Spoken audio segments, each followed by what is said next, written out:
নমস্কাৰ সকলোকে স্বাগতম জনাইছো স্মাৰ্ট এডুকেশ্যন চেনেললৈ আজি পুনৰ 10টা মোস্ট ইম্পৰ্টেন্ট জেনাৰেল নলেজ প্ৰশ্ন লৈ আহিছো ভিডিওটো এখলৈ স্কিপ নকৰাকৈ ভালদৰে চাই থাকিব আৰু চেনেলটোত নতুনকৈ আহিছে যদি সাবস্ক্ৰাইব কৰিবলৈ নাপাহৰিব আজি প্ৰথম প্ৰশ্নটো হ'ল হু among the following was the founder of the Muslim league নিম্নলিখিত মুছলিম লীগৰ প্ৰতিষ্ঠাপক কোন আছিল উত্তৰটো হ'ল C. Nawab Salimullah. Nawab Salimullah 1906 চনৰ 31 ডিসেম্বৰত ঢাকাত সৰ্বভাৰতীয় মুছলিম লীগ প্ৰতিষ্ঠা কৰিছিল আৰু ব্ৰিটিছ ভাৰতত মুছলমানসকলৰ স্বাৰ্থ সুৰক্ষিত কৰিবলৈ এই লীগটো প্ৰতিষ্ঠা কৰা হৈছিল 2 নম্বৰ প্ৰশ্ন who among the following Urdu poets was invited to the second and third round table conference নিম্নলিখিত উৰ্দু কবিসকলৰ ভিতৰত কোনজনক দ্বিতীয় আৰু তৃতীয় ৰাউণ্ড টেবুল কনফাৰেন্সত আমন্ত্ৰণ জনোৱা হৈছিল উত্তৰটো হ'ল মোহাম্মদ ইকবাল দ্বিতীয় আৰু তৃতীয় ৰাউণ্ড টেবুল সন্মিলনলৈ আমন্ত্ৰণ জনোৱা উৰ্দু কবি আছিল সন্মিলনসমূহলৈ আমন্ত্ৰণ সেই সময়ত ৰাজনৈতিক আৰু বৌদ্ধিক ক্ষেত্ৰত গুৰুত্বপূৰ্ণ ভূমিকাৰ ওপৰত আলোকপাত কৰিছিল 3 নম্বৰ প্ৰশ্ন Delhi became the capital of India in Delhi ভাৰতৰ ৰাজধানী হৈ পৰিছিল উত্তৰটো হ'ল বি 1911 1911 চনত ব্ৰিটিছ চৰকাৰে কলিকতাৰ পৰা দিল্লীলৈ স্থানান্তৰ কৰাৰ কথা ঘোষণা কৰাৰ লগে লগে দিল্লী ভাৰতৰ ৰাজধানী হৈ পৰে 4 নম্বৰ প্ৰশ্ন who among the following was elected as the president of all India Khilafat conference when it met at Delhi in 1919 1919 চনত দিল্লীত অনুষ্ঠিত হোৱা সৰ্বভাৰতীয় খিলাফত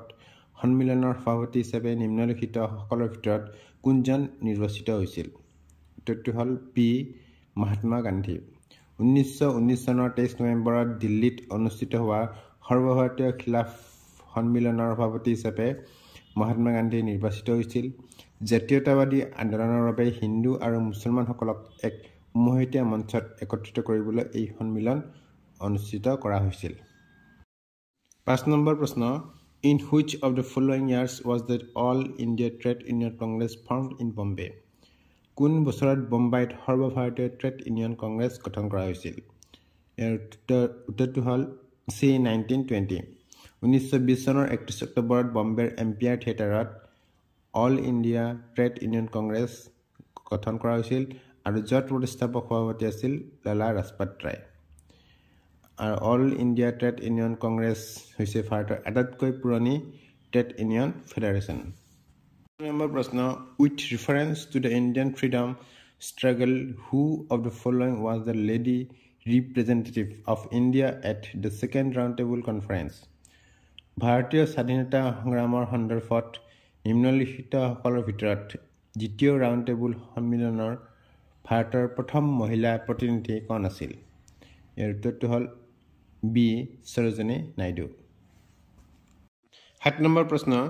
during the Indian freedom struggle who of the following raised an army called Free Indian Legion ভাৰতীয় স্বাধীনতা সংগ্ৰামৰ সময়ত নিম্নলিখিত সকলৰ ভিতৰত কোনে ফ্ৰী ইণ্ডিয়ান লিজিয়ন নামৰ এক সেনাবাহিনী গঠন কৰিছিল ইয়াৰ উত্তৰটো হ'ল চি সুভাষ চন্দ্ৰ বোস সুভাষ চন্দ্ৰ বোসে ফ্ৰী ইণ্ডিয়ান লিজিয়ন নামৰ এটা সেনাবাহিনী গঠন কৰিছিল 8 নম্বৰ প্ৰশ্ন who among the following Gandhian followers was a teacher by profession নিম্নলিখিতবোৰৰ ভিতৰত কোন গান্ধীবাদী অনুগামীসকল বৃত্তিত এগৰাকী শিক্ষক আছিল উত্তৰটো হ'ল জে.বি. কৃপলানী জে.বি. কৃপলানী তেওঁ এজন ইংৰাজী আৰু ইতিহাসৰ অধ্যাপক আছিল আৰু 1917 চনত সত্যাগ্ৰহৰ সময়ত কৃপলানী গান্ধীৰ সংস্পৰ্শলৈ আহিছিল 9 নম্বৰ প্ৰশ্ন হু এমং দ্য ভিক্টৰী of India at the time of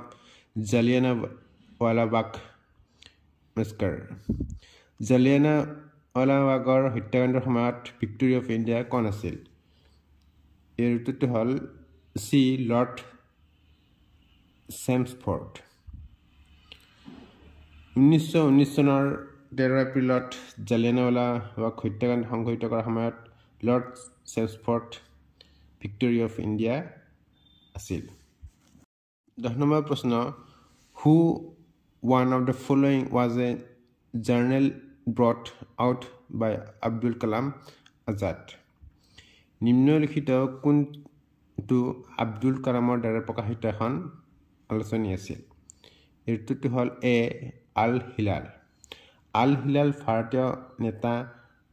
Maulana Abdul Kalam আজাদৰ দ্বাৰা প্ৰস্তুত এখন বাতৰি কাকত আছিল আৰু ভাৰতৰ ব্ৰিটিছ ৰাজ্যৰ